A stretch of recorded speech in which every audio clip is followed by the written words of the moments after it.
Works in my company, this is Armelle. Welcome. She's going to talk about managing geeks. Good evening, ladies. So I'm going to talk to you tonight about my job as manager of technical professionals, which is basically geeks. So what is a geek? If you look into the... Sorry.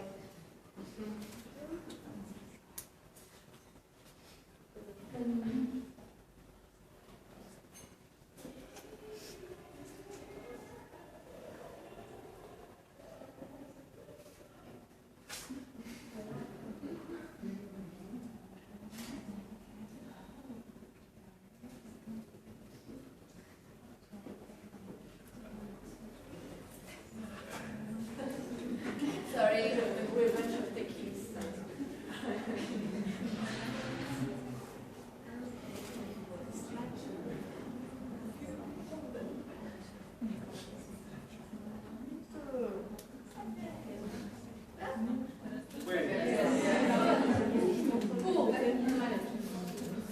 So let's set the tone. What is a geek? If you take the American Webster dictionary, sorry, yeah. The first definition you find is actually quite freaky. It's sometimes invites actually the head of live chicken or something, or chicken, and this or snake. The second one you have is actually not much more flattering. And finally, the third one is closer to what we know, like an enthusiast or an expert. I found also a description in Paul Glenn's book, Leading Geeks, which this is your feel-good moments. You can see the word intelligent, valuable, difficult to keep, essential. So all good stuff. So now 1 minute about me. I wrote my first piece of code in the 80s, yes, and I was not 5 years old. In Turbo Pascal. Actually, I didn't like it. Writing code for code was not my cup of tea. I like equations, so I studied mathematics, physics, engineering, and then programming caught me. And then, because it was useful, it was actually fun, it stayed with me ever since. I pushed my study to a PhD in nanotechnology, and just want to comment on this. I was spending half of my time doing simulation in front of a computer, and half of my time experimenting in a clean room in that sexy outfit. But by the way, it worked. That's how I seduced my husband. I started my professional career from research, then industry, and finance, and now working in e-commerce. I've been managing professionals, like managing people for over 10 years now, and I had the chance to manage actually a mix of geeks and non-geeks, and so I can tell you a little bit about the difference. And what is the difference is, of course, geeks have a different education background, and the nature of their work is really different from salesman work, but also their values. And the most important value for a geek is technical knowledge. The higher the technical knowledge, the higher the social status is. And actually, this creates some funny dynamics in the workplace. There's always one or two people who are so knowledgeable that they're surrounded by bees asking technical questions.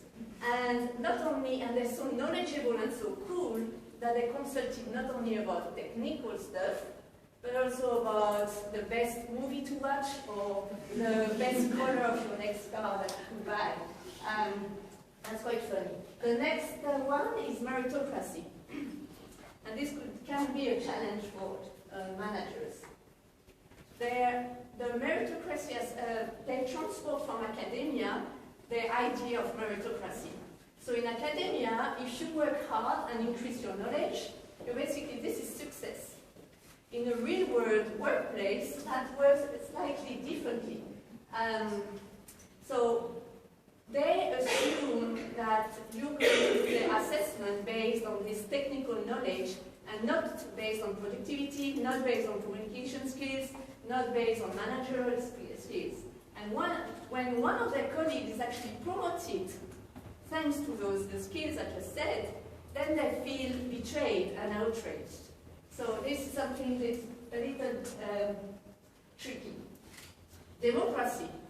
The traditional model that you usually have between manager and employee, which is power-based, doesn't work with Geeks.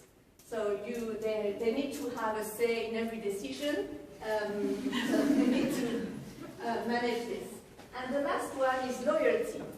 So Geeks are actually very loyal, but to their profession, and maybe not to their employer. It's because they're fascinated by the content and the technique rather than the application.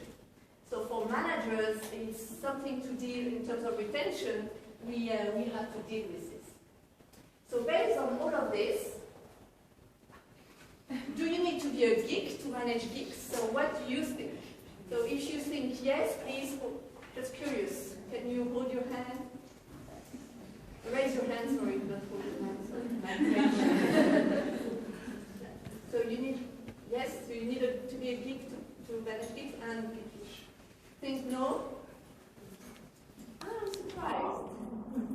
So the majority thinks that you don't need to be a geek to manage Geeks. I will give you my perspective, but as an employee, not as a manager. I had the geek and non-geek managers in my career. And with a non-geek, it took me a while sometimes to have respect for this person, because my knowledge was greater than the person. I was thinking, I could be this person. Why they didn't give me this job? But when you're a little patient enough, you realize that if the person is a good manager, that you learn much more from a non-geek, and you become a better professional just because a non-geek will open your horizon rather than stay very specialized in your geeky stuff. So last is lesson learned. Yes, so now when somebody in my team tells me something and I'm thinking, what the heck is he talking about? I'm not studying all weekend, reading books to try to catch up anymore. So this, about communication, this is important for every employee, but I think you need to communicate the significance of the work to Geeks more than others. Micromanaging is actually the worst offense we can offer, and they value a lot learning and training, getting to the next level, and to see a career path. And lastly, as we learned from Google, free pizza helps.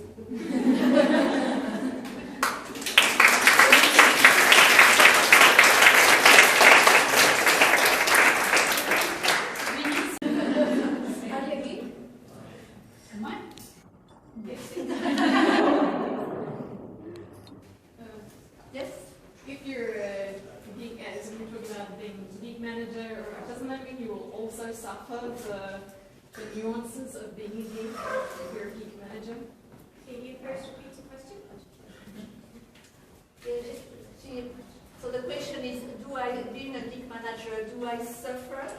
Do geek managers suffer exactly the nuances of geeks? I guess at some point in my career, especially when I didn't have a lot of experience as a manager, definitely. As I mentioned, I valued a lot technical knowledge. So from an individual contributor to even as a manager, still today quite a bit. And so I went through that. But I think now with experience, you actually appreciate that there's something in addition to technical knowledge. Yeah. How did you get over the fact that you don't need to catch up over the weekend because you're That was exactly my question. did you catch up? So how did you get over the feeling that you have to catch up with your This is tough because you feel super ignorant when you don't understand what but I mean you have now it's impossible to catch up with everything. I think the manager before in the old time the manager was the teacher as well. But I think this with the speed of the development of knowledge and technologies and everything, you cannot catch up. So you need to accept this, and now, yeah, I'm good with it. Better weekends. Did your person you were managing ever made you cry, or very angry, or very, very upset, or very, very... Did you ever have to walk out of the room, essentially? As an employee, yes. As a manager, no.